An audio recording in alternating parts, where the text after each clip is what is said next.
Iblis hari-hari ini melakukan gini.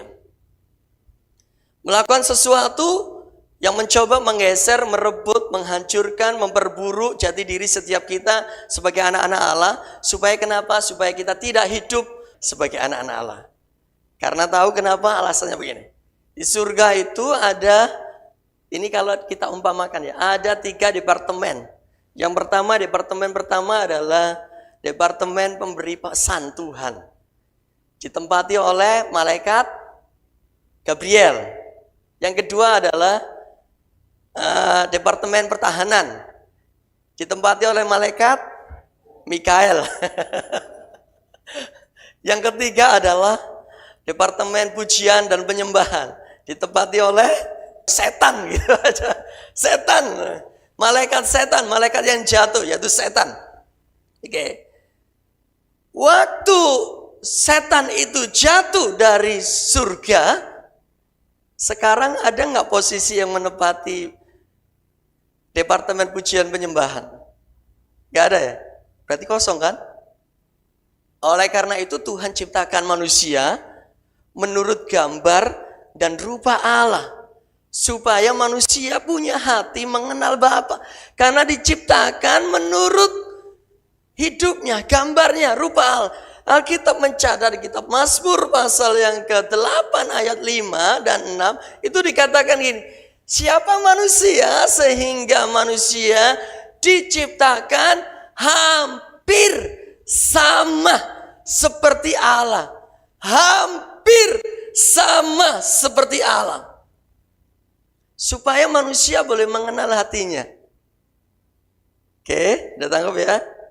Karena posisinya setan yang direbut oleh manusia, manusia ditempatkan untuk menepati posisi setan sehingga manusia tahu bahwa posisinya sekarang adalah departemen pujian dan penyembahan. Karena itu kalau kita mau tugas, tahu siapa kita diciptakan untuk menyenangkan Tuhan. Rohnya dicurahkan supaya kita memuliakan Tuhan. Firman-Nya ditulis supaya kita tahu dan kita hidup di dalamnya. Tujuannya cuma satu. Nama Tuhan diagungkan, dimuliakan. Gak ada yang lain. Karena itu posisi kita adalah ada di departemen pujian dan penyembahan. Kalau Bapak Ibu bisa tangkap, karena kita ada di departemen pujian dan penyembahan, menepati posisi si setan yang sudah jatuh karena kesombongannya. Jangan sombong lagi, nanti jatuh ya. Namun hiduplah dalam pujian dan penyembahan. Tuhan gak gila dengan pujian dan penyembahan. Namun pujian penyembahan itu sebagai rasa syukur bahwa kita ini Tuhan kasih anugerah untuk menduduki posisi itu. Sehingga kapanpun kita bisa menyembah Tuhan. Itulah kenapa Alkitab mencatat bahwa Tuhan akan bangkitkan pondok Daud. Karena sudah tidak ada lagi sekat pemisah. Daud bisa bebas ada di dalam baitnya. Tidak harus dibatasi oleh setahun sekali datang ke rumah Tuhan dan menyembah. Namun setiap hari Alkitab mencatat 24 jam. Daud naikkan pujian dan penyembahan bagi Tuhan. Karena ia tahu posisinya.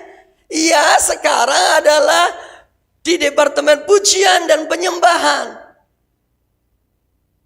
Sebagai anak-anak Allah yang sebelumnya gak layak, terus diangkat, ditaruh di posisinya iblis. Marah gak iblis? Marah ya? Marah. Posisinya direbut. Di surga sudah ada kayak gitu. Kalau di dunia ada rebut-rebutan posisi, udah biasa dah. Udah biasa. Karena sudah biasa. Nah, iblis mau gimana caranya membuat kita jatuh dari posisi yang Tuhan sudah taruh. Ada dalam departemen pujian dan penyembahan yang setiap saat bisa melekat dan dekat dengan Tuhan.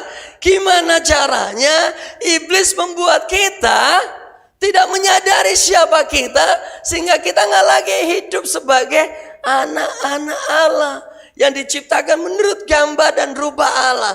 Karena itu ia taruh sesuatu yang membuat Bapak Ibu Saudara lupa jati dirinya. Itu saya bisa gambarkan, ini ada uang, lalu ada sesuatu yang iblis taruh dan rencanakan, sehingga uang ini nggak lagi uang yang bagus. Uang ini jadi uang yang penuh lipatan. Penuh lipatan. Iblis taruh lagi, membuat kita tidak sadar dan lupa diri kalau Bapak Ibu itu adalah anak-anak Allah.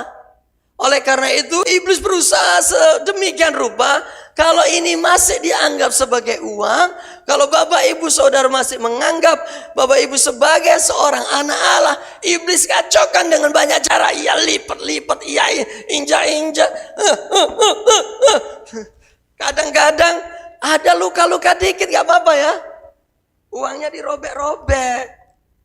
Sudah lucet, dirobek. Masuk ya, boleh gak ini ya? Boleh ya? Boleh kan? Masuk ke dalam air. Lalu ada tong sampah enggak? Uangnya dibuang.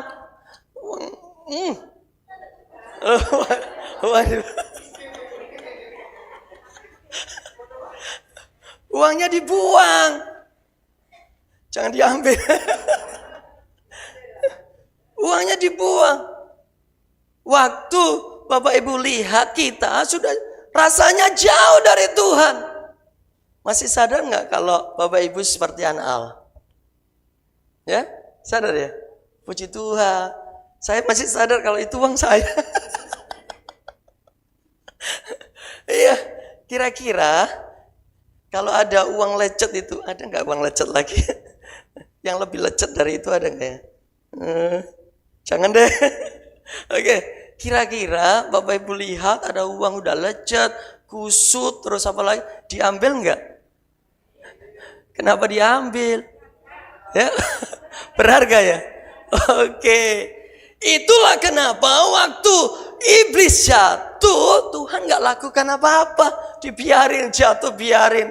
Salahnya kamu sombong. Namun kalau manusia beda perlakuannya. Manusia jatuh, apa yang Tuhan lakukan? Dicari.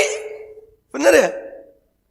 Sampai Tuhan harus rela menyatakan dirinya jadi manusia. Supaya apa?